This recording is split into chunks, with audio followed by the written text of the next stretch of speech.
We are coming to you from a garage in Livermore and beginning our day of crush. Very important day. You know, you could say winemaking began here in January when we pruned the vines out there somewhere, and you could say winemaking began when we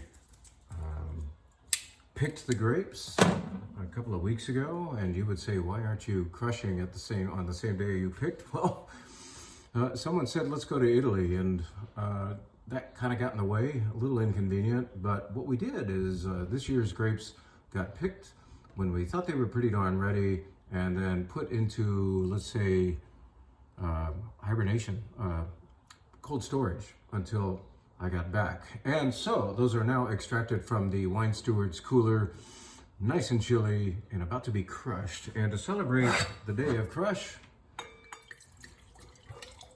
let's have some inspiration. Let's hope that the wine is 1/10 as good as this Chateauneuf de Pape. Yep, that's what we're after, is a wine, Rhone style wine. We're fermenting Grenache, Syrah, Mourvèdre, tiny bit of Tannat actually, Muscat. Yeah, and Carignan, all together, a co-fermentation. I'm going to take you on a little tour with my very improvised selfie stick while I sip celebratory Chateauneuf de Pape that's meant to be somehow, you know, this is going to somehow, the spirit of this will get into the wine, I hope, because this wine's going to need something. Man, that's freaking lovely. Well, let's stop here first, over here, a freezer. The garage freezer. I'll put our glass up there and show you that there are, we've already alluded to this, but there are 3 buckets in here. Can you see them? Boom, boom, boom. 3 buckets of Muscat that were picked, gosh, a month ago now, I believe.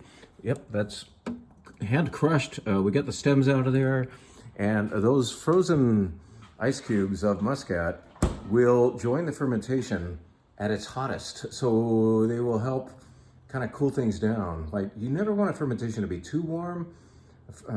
Heat is a byproduct of fermentation. It's going to happen, but controlling that heat, depending on what grape variety you're working with, is really important for the preservation of fruit. You don't want to blow it off too far.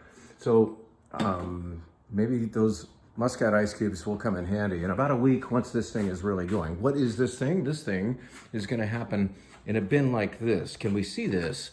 Now look, there are some whole clusters in there. Can you see that? I'm not very good at this whole selfie thing, but this is a bin in which wine would ferment. And yes, you're seeing intact clusters there. Those are Carignan clusters as picked right over there. I don't know if this is working.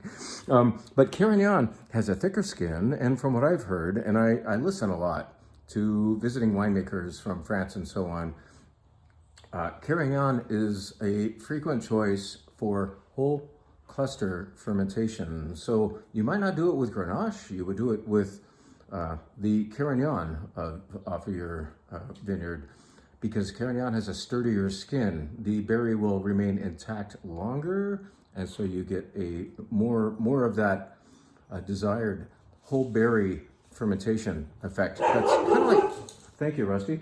Oh, he sees a squirrel.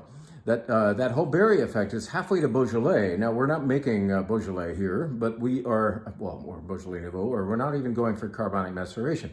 But you get a top end of fruit by having some of those clusters intact and those berries intact. Speaking of intact berries, see this machine right here? This belongs to us, the wine steward. That's a crusher destemmer, and it removes the stems and also crushes the shit out of the grapes. What doesn't crush the shit out of the grapes is a machine that Tony, our friend, has 1 mile away from here. Tony's component of Syrah is very, very important to the Domaine de Plus-de-Vie wine. And yesterday we picked up Tony's Syrah, and he had already destemmed it for us in his more marvelous machine.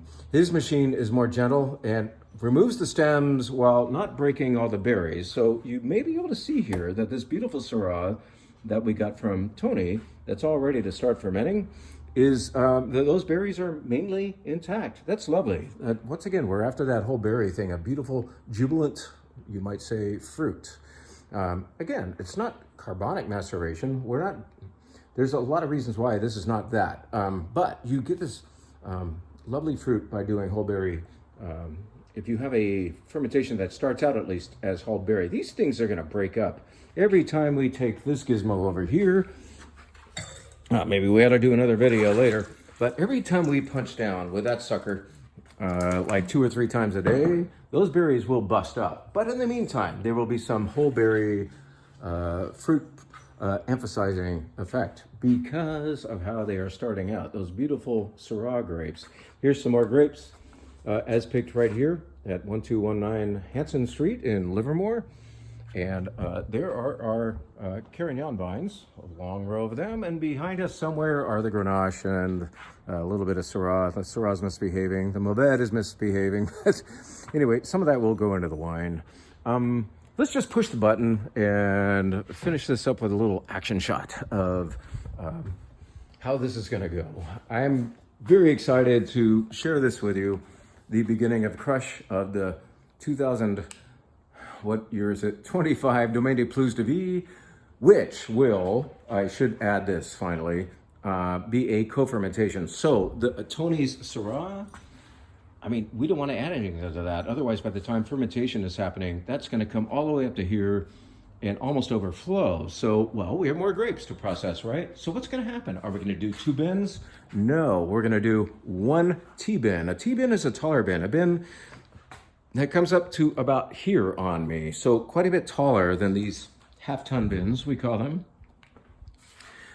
Tony is graciously going to let us borrow a T-bin because this year we have a little bit more fruit and it justifies the use of a bigger bin. We want everything to be together. One of the beauties and mysteries of Domaine de Plus-de-Vie is that from the very beginning, unlike almost every other wine that you see out there, from the very beginning, the different grapes in the blend are together. They marry early. They marry at fermentation time. Even that Muscat, which joins the party just a little bit late. It's like a wedding guest showing up like in time for the reception and didn't really need to go to the ceremony, right?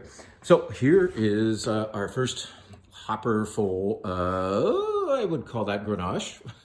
That's Grenache from right here on Hanson Road in Livermore. On the backside of, just over the fence from Dante Robert, by the way, and we can see from here Sycamore Grove Park's parking lot where Rusty gets walked virtually every day. Let's push a button. Let's get this going. Actually, you know what? No. Let's find that glass. I've shut it to pop. And thank you everybody for your interest in this wine, of which we are now making our 7th rendition. Domaine de Plus-de-Vie has had several iterations. It's often been a Livermore Valley only wine. And this time, my friend Kent Sheldon, who used to operate the store with me, Kent actually has cuttings off of our Grenache vines growing up in Sonoma. We can still call this a Livermore Valley wine technically because of the low percentage of Kent's participation, let's say. But there are 100 pounds of his stuff in here this year, which is pretty exciting for Kent and for us. It's fun to help a relationship or celebrate a relationship by actually growing grapes together and talking about them. How do your vines look this year, Jim, and so on. So I'm gonna shut up about all that, have some Chateauneuf. Oh, that's lovely. Can we make our wine that's 1/10 that good? I would be very, very happy. Here we go. Let's go. Let's see if we can see what's going on here. Let's push a button. And we're gonna very quickly show you what a crusher destemmer does. It's going to fairly efficiently crush these grapes, extract the stems. They're gonna end up over there somewhere. And the good stuff that we want to ferment is going to end up down there on top of those whole clusters of Carignan. And then in a day or so, when Tony drops off that bigger bin, everything, this and that, will end up in that T-bin. And we will add a yeast. I would love to do a ambient yeast fermentation, but I don't think I have much to say in the way of ambient yeast in this garage here yet. We just, you know, you're gonna feel like you've made wine in one place for a long time and you might have a host yeast that is going to be dependably taking your wine for a ride, your grapes for a ride. And I'm not confident about that yet. So in as much as I would love to do that, and it will happen someday, this fermentation will be spiked, if you will, with a Rhone isolate, a yeast that was found over in the Rhone Valley of France. So it's kind of close to being authentic. I don't know, whatever we want to say. Let's push the button. Shut up and push the button, Jim. Here we go. Boom, boom, boom, boom, boom. Where's the button? I don't know where the frack it is. There. Oh, here. There it is. All right. Yeah. Move on, move on.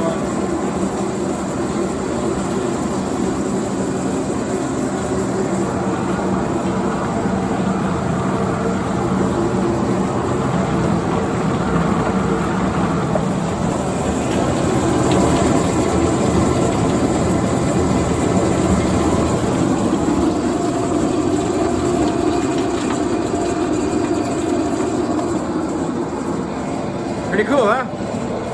And you see why I like doing this every year for the past 35 years now? My 35th harvest, here we go. Thanks for watching.